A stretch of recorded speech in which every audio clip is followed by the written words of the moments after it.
نہیں ہوتی تھی.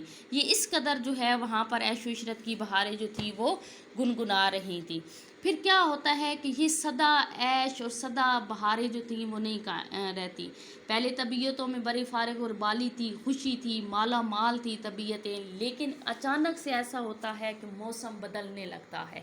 موسم کیسے بدلتا ہے کہ اسی میدان میں جہاں ہری ہری ایک گھاس ہے، جہاں پر خوبصورت ہوائیں چل رہی ہیں، جہاں پہ ٹھنڈی میٹھے جو پرندے اپنی آواز میں میٹھی میٹھی بولیوں میں جو ہے مرغان خوشنوا اس موسم کو مزید معطر کر رہے ہیں، جہاں کوئی غرض نہیں ہے، جہاں کوئی لالچ نہیں ہے، وہاں پر ایک پھولوں کا تختہ کھلتا ہے. ایک یوں کہہ لو کہ ایک کیاری میں کچھ ایسے اکٹھے پھول کھلتے ہیں کہ اس کی مہک جو ہے پورے عالم میں پھیل جاتی ہے.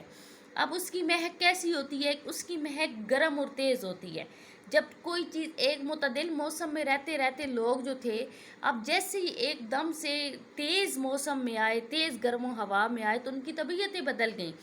ہر ایک کے دل میں جو ہے کھٹک پیدا ہوئی، لالچ پیدا ہوگا. لالچ کیسے پیدا ہوگا کہ انہوں نے کہا کہ جو کچھ ہے وہ میرا ہی ہو اور کسی دوسرے کے پاس نہ جائے. یہ جتنی فراوانی ہے، جتنا مال و دولت کی جو ہے یہ بہتات ہے، یہ میرے پاس ہی آئے اور یہ کسی اور کے پاس نہ جائے.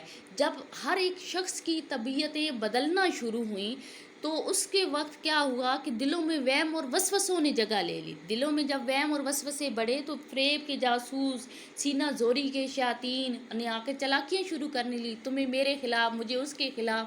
یوں اس باغ کے ہر شخص کو انہوں نے ایک دوسرے کے خلاف کر دیا. ایک دوسرے کے لیے وہ آگ بگولا ہو گئے. جہاں وہ محبت کی جو ہے وہ چہکاریں تھی، وہ نفرت کی جو ہے آگ میں وہ جلنے لگے. پھر یہ ہوا کہ جب کھوٹ اور کینہ حد سے بڑھتا ہے تو زمین کا رنگ بھی جو ہے وہ بدل جاتا ہے. ضرورت اور محتاجی کے معنی بدل جاتے ہیں. ٹھیک ہے، میں اپنی ضرورت سے بڑھ کر دوسرے کو محتاج کرنے میں جب لگ جاتی ہوں، جب میں اپنی ضرورت سے بڑھ کر اپنے پاس خواہش کرنے لگتی ہوں تو میری خواہش یہ نہیں ہوتی کہ میرے پاس مال و اسباب کی فراوانی ہو، بلکہ میری خواہش یہ ہوتی ہے کہ سامنے والا میرا محتاج ہو، وہ میرے انڈر آ جائے، وہ میری جو ہے محتاجی میں آ کر زندگی گزارے اور اس کے اپنے پاس جو ہے وہ کچھ نہ رہے. جب یہ ساری صورتحال بدلی تو زمین کا رنگ بھی بدل گیا. ہر طرف بربادی اور ایک ایسا طوفان اٹھا کہ جس نے پورے ملک فراق کو اپنے دامن میں لے لیا.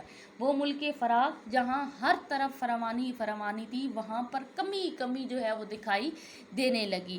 نحوست بڑی، ہر کوئی اپنے کیے پر شرمندہ بھی ہوگا، تکلیف بھی انہیں محسوس ہوئی. انہوں نے دیکھا کہ جو ہے سرسبز گھاس جو تھی اس نے جو ہے اپنا رنگ ہی بدل لیا.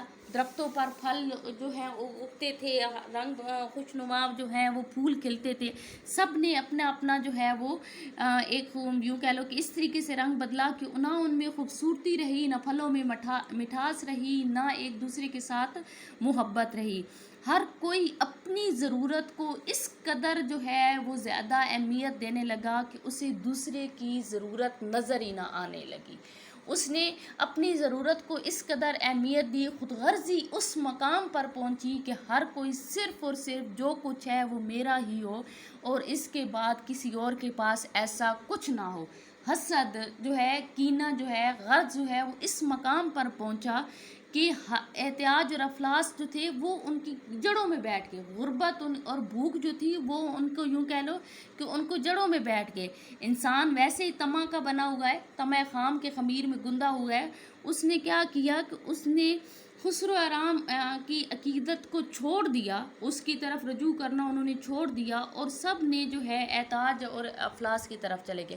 احتیاج ہوتا ہے بیٹا اپنے آپ کو غنی کرنا، اپنے آپ کو جو ہے وہ بلا ضرورت رکھنا، اپنے آپ کو اس قدر جو ہے بلند مقام پہ لے جانا کہ دوسرے آپ کی محتاجی میں آ جائے. اور افلاس بھوک جو ہے اس کو کہتے ہیں. ہر چیز ختم ہونے لگی. نت نئی حاجتوں نے، نت نئی ضرورتوں نے جنم لینا شروع کر دیا. سال کے موسم بدل گئے، زمین کا رنگ بدل گیا، باغ کی صورتحال بدل گئی. کبھی جو ہے قحط آ جاتا، کبھی ٹڈی دل آ جاتا، کبھی کچھ وبا آ جاتی، کبھی غول کی غول بیماریاں آ جاتی، غرض پورے ملک کا جو ہے اس باغ کا نقشہ بدل گیا. ایسا تہلکہ مچا، ایسی بربادی آئی کہ جس میں قلم بھی اس کو لکھنا چاہیں تو اس کو ہاتھ تحریر میں نہ لا سکے. اور یہ ساری نحوستیں کیا ہوئیں کہ اس حد سے بڑی ہوئی خود غرضی، حد سے بڑی ہوئی اپنی انا اور بھوک کی وجہ سے ہم اس باغ میں بسنے والوں کو یہ سب چیزیں جو ہے وہ نصیب ہوئیں. سب اپنے اپنے کیے پر شرمندہ ہوئے، سب اپنے اپنے اس عمل پر ہوئے کہ جب انہیں اپنی اس ضرورت جب انہوں نے دیکھی کہ میں جب دوسروں کو اپنے ضرورت مند بنانا چاہتا تھا، دوسروں کو محتاج بنانا چاہتا تھا، تو آج میری ضرورت کس مقام پر پہنچی ہے. ہر ایک اپنے کیے پر شرمندہ ہوا، نادم ہوا، لیکن اب صرف شرمندگی اور ندامت سے یہ کام چلنے والا نہیں تھا. اس وقت بیٹا جو اس عالم کا رنگ جب بدلا تو 2 تجربے کار جو تھے وہ ان سے الگ ہو گئے. وہ ایسے تجربہ کار تھے، ایک کا نام تدبیر تھا، دوسرے کا نام مشورہ تھا.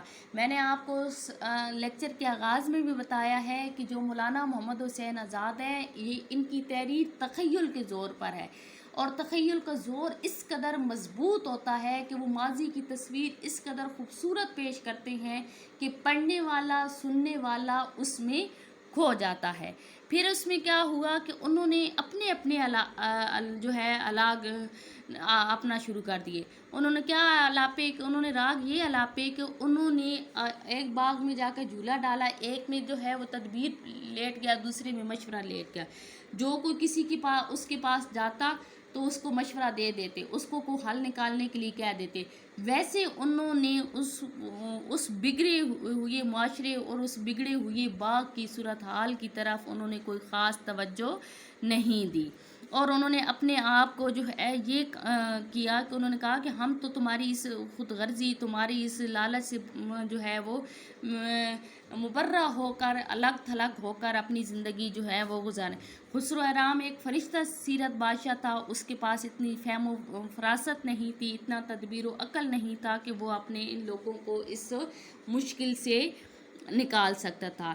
اور مانگے تانگے کے سوا ان لوگوں کے پاس کوئی پیشہ نہ رہا. اپنے ہاتھوں سے انہوں نے اپنی بربادی کو گلے لگایا، اور ایسا ملک فراغ تباہ ہوا کہ ہرے بھرے باغ، ہرے بھرے جو ہے وہ کھیت جو تھے وہ ویران کے ویران ہو گئے.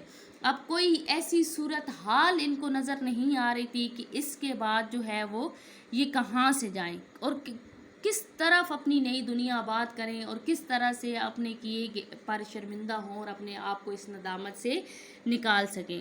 اس کے بعد بیٹا یہ ہوتا ہے کہ یہ جو لوگ ہوتے ہیں یہ ایسا کرتے ہیں کہ یہ اپنی کیے کا جو ہے علاج کرنے کے لیے یہ احتیاج اور افلاس کے ایک بیٹے کے پاس جاتے ہیں جس کا نام ہوتا ہے محنت پسند خردمند. ٹھیک ہے، اب آپ لوگوں کو سمجھ آیا ہوگا کہ اس سبق کا نام محنت پسند خردمند جو ہے وہ کیوں رکھا گیا ہے.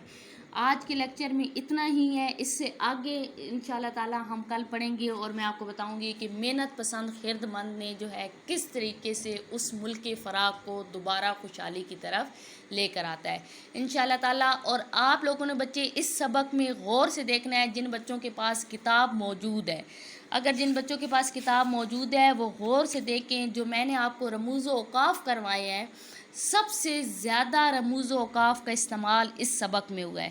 کہاں جملے کا اختتام ہے، کہاں وقفہ ہے، کہاں سکتہ ہے، کہاں تفصیلیہ ہے، کہاں ندائیہ ہے، فجائیہ ہے، سب کچھ جو ہے وہ اس سبق میں آپ کو مل سکتا ہے اگر آپ لوگوں کے پاس کتابیں ہیں. اور اگر بدقسمتی سے انفارچونیٹلی جو کچھ علاقوں میں ایسے حالات ہیں کہ جہاں پہ لاک ڈاؤن ابھی بدستور قائم ہے، بکس وغیرہ کی شاپ وغیرہ نہیں کھلی، تو ان کے لیے یہی ہے کہ اللہ تعالیٰ بہتر کرے. تو یہ اگر آپ لوگوں کو کتاب مل جاتی ہے تو آپ لوگ دیکھیں، اس میں سب سے زیادہ آپ کے رموز و اوقاف کا استعمال کیا گیا. جب آپ ایک پیراگراف پڑھو گے اس میں رموز و اوقاف کا استعمال ہوتا ہوا دیکھو گے تو پھر آپ کو پتہ چلے گا کہ اس کا استعمال کتنا ضروری ہے. اوکے کلاس، انشاءاللہ تعالیٰ پھر ملاقات ہوگی. اللہ حافظ.